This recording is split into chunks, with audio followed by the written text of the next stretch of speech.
What makes a relationship strong isn't the absence of mistakes. It's how you handle them. They will happen. There are no perfect relationships. And if you think there are, it's just what they show on TV.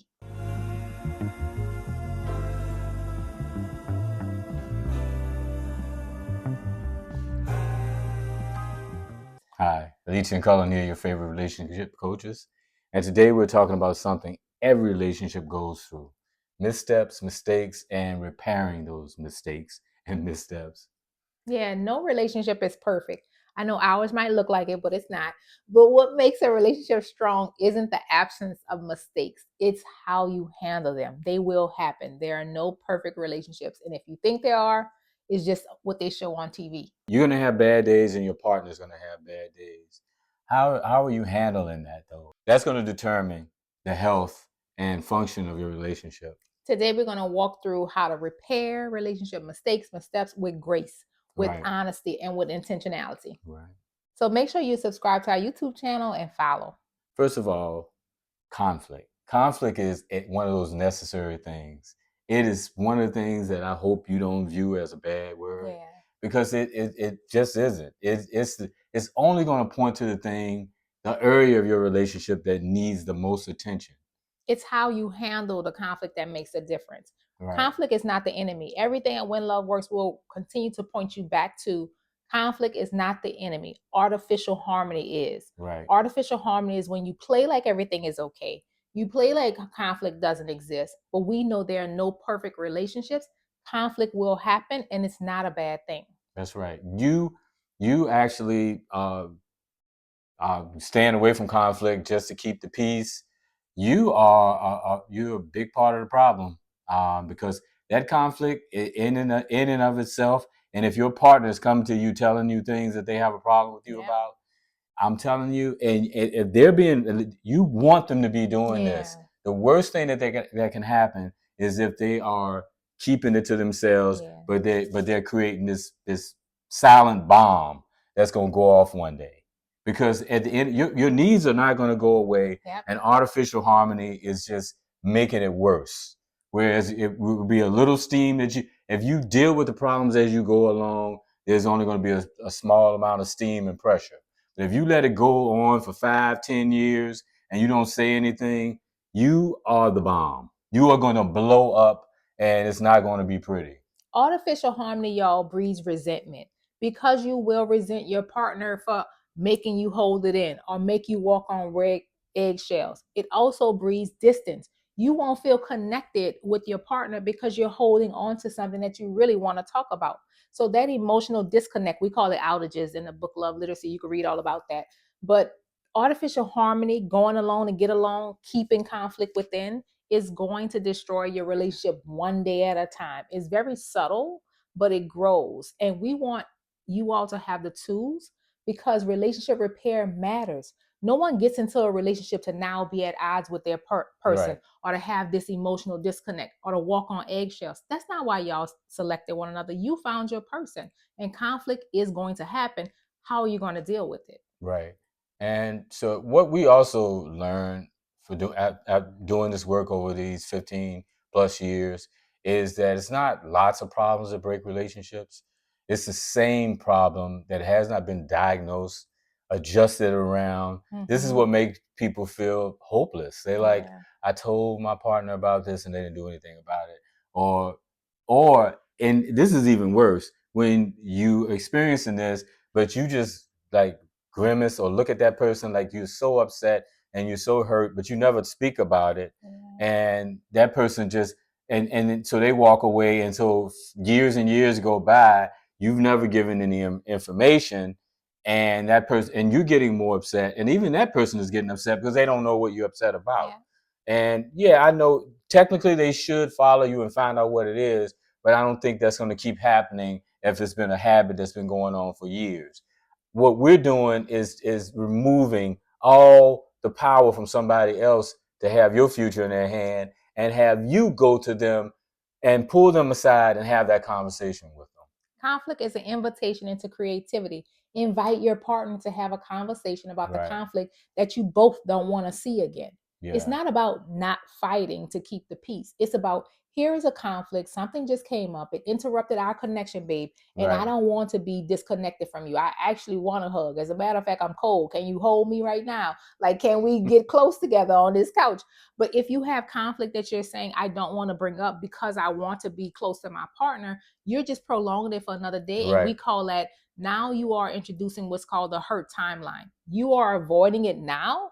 Your partner is avoiding something, and when you look up, 2 years have passed, and there are conflicts along the way that have not been resolved. They will come up. Right.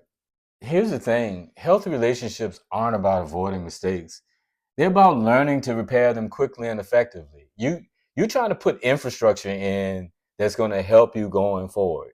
Yes. And because you got to remember, you now 9 times out of 10, you either before this current relationship, you were in one before, and you brought bad habits, and your partner probably brought bad habits.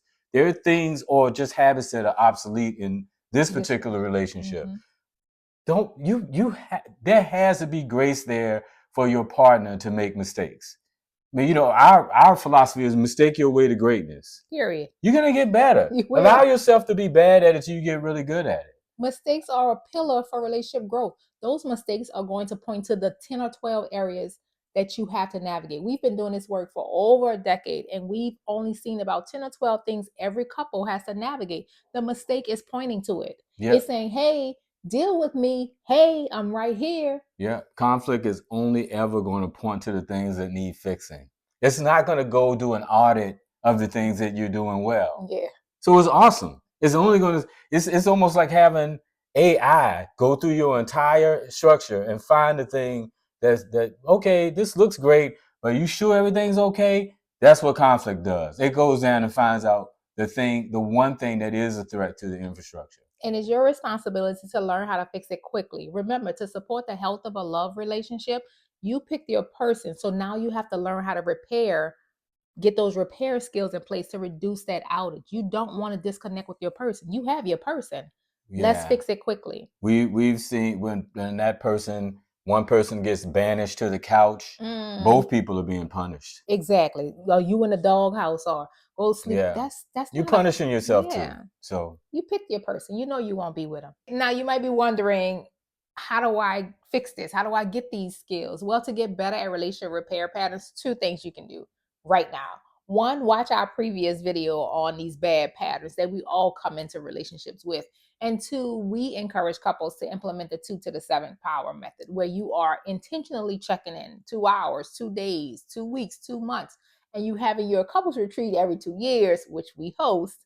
That's a very intentional practice to repair relationship conflict. It's going to happen. But what is the foundational practices you have in place to repair it quickly?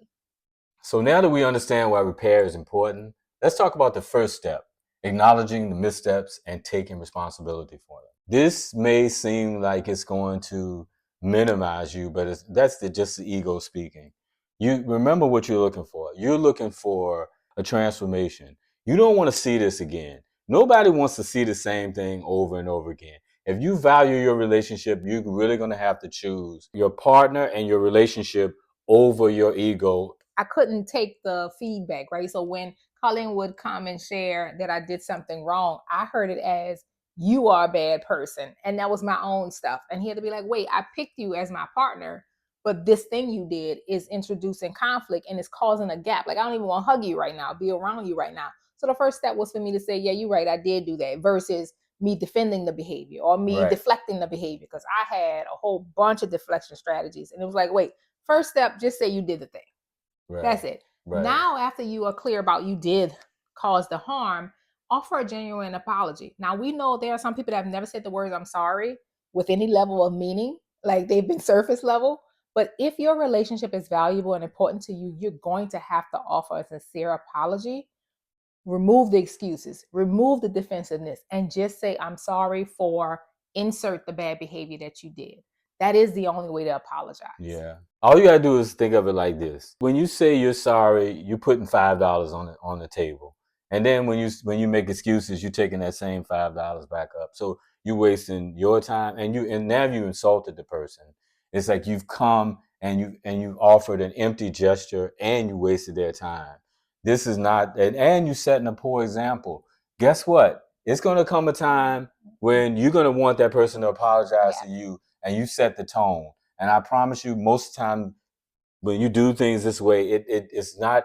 It's going to be worse when it comes back and revisits you. It always escalates. We teach about this in our conflict management class. How it escalates. It's always competitive. You do this person does this, and it goes and escalates and escalates and escalates. Now that we've covered those apologies and why they're necessary, let's talk about rebuilding the trust, because that's going to have to happen, and make sure the same issue don't keep happening. Yeah.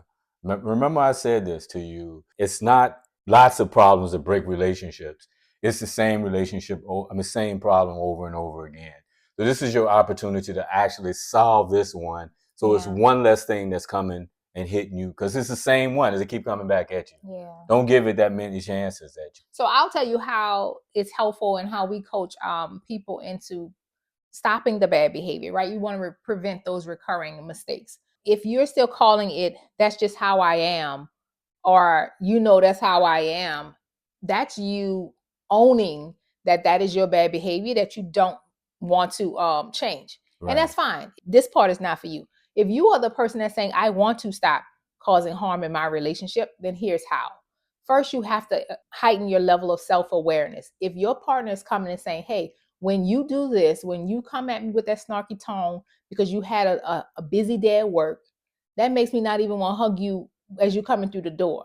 That repels. First, you have to hear that, remove your ego, and then now catch yourself. Check your own tone. I know for me, I use the energy app as a Love Leader membership. We have the energy app, right? So I'm checking my energy every day and seeing over 30 days, where has my energy been? Because if I'm more reflective, if I'm more self-aware, then my partner won't even have to tell me how I show up or how I'm causing harm. I'm going to catch myself. So first step is to be self-aware. Do whatever you need to do to catch yourself. Secondly, you can create a plan together, because if you're the person that caused harm, you're also responsible for telling your partner how it won't happen again. That is a explicit and intentional conversation.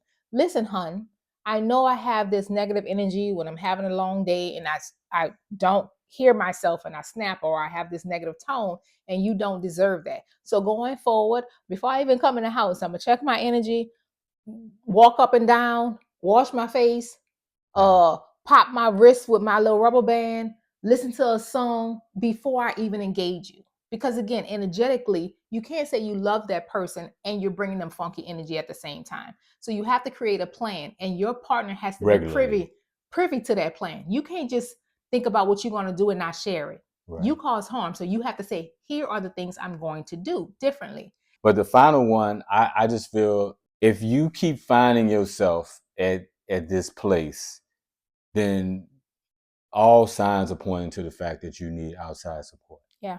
And there's nothing wrong with that. Yeah. Go get the support. To start with, you can have a friend listen in, or you can talk to a friend about it, but somebody that you know is unbiased.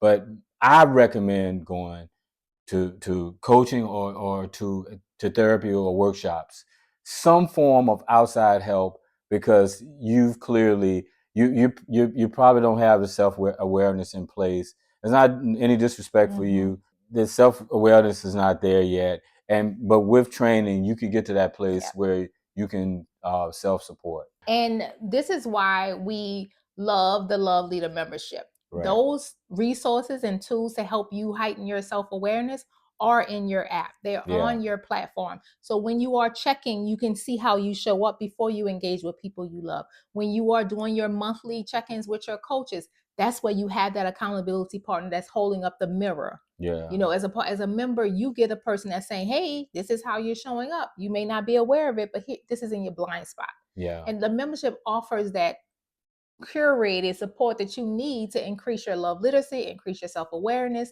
and increase your best practices. And increase your self-governance. Because my wife and I, when we first started this business, our interest was in putting ourselves out of business with each client we work with, because we want them to walk away with the strength and the power to be able to govern their own relationships. Yeah. And then we know we've succeeded. So in a membership, you get the clarity. You want to be able to see yourself. You get the confidence because now you're practicing. And finally, you get to control your relationship journey. You want it to be successful and you'll be empowered to do that. Not every mistake that you make is going to require the rebuilding of trust, but some will. Especially the major ones. And I mean, I don't need to speak about it. I think you can use your own imagination.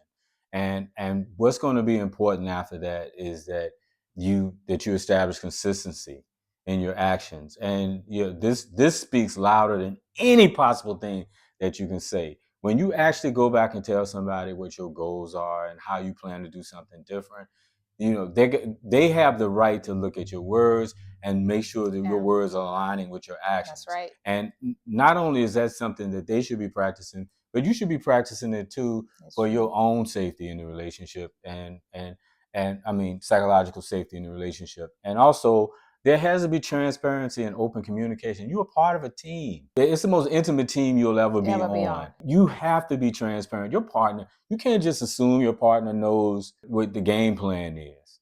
And it's changing all the time. You're evolving. As long as you're living, you're evolving. So everything that you're doing has to be communicated so the two of you can be on the same page. And also giving your partner time to heal. Yeah, if you cause harm, they may not be willing to hear this new plan, Right this away. transparent communication right away. They may need to take a walk. They may need to take a jog. They may need to take a couple days staying in the hotel to come back before they hear from you. And that is honest. Like, you don't know how your harm lands on a person. Right. You might want to say, oh no, I'm sorry. This is what I'm gonna do different. And you may want to fix all that right there, and your partner's still boiling. It's important to give them time, the space to step away, and you can ask them, listen, I know I caused harm. When is a good time for us to come back to this? Because I want to be intentional and I want to be responsible in sharing with you the plan going forward. You might be upset right now, but could you please, let's put some on the calendar. Let's put some time aside because I want to make this right.